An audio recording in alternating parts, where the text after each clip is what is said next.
ভগবতে বাসুদেবায়। হরে কৃষ্ণ বন্ধুরা, আজকে আমরা শ্রীমদ্ ভগবদ্ গীতার প্রথম অধ্যায়ের প্রথম শ্লোক পাঠ করব। ধৃতরাষ্ট্রয়ুবাচ ধর্মক্ষেত্রে কুরুক্ষেত্রে সমবেতায়ুৎসবঃ মামকা পাণ্ডবাশ্চৈব কিমকুর্বুত সঞ্জয়। আমরা জেনে নেব প্রথম অধ্যায়ের প্রথম শ্লোকের বাংলা অর্থটি কী।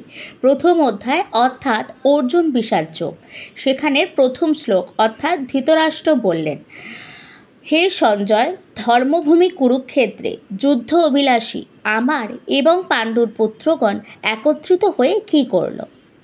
আশা করি শ্রীমদ্ ভগবদ্গীতার প্রথম অধ্যায়ের প্রথম শ্লোকটি আপনাদের বাংলা অর্থ সহ বুঝতে সাহায্য হয়েছে।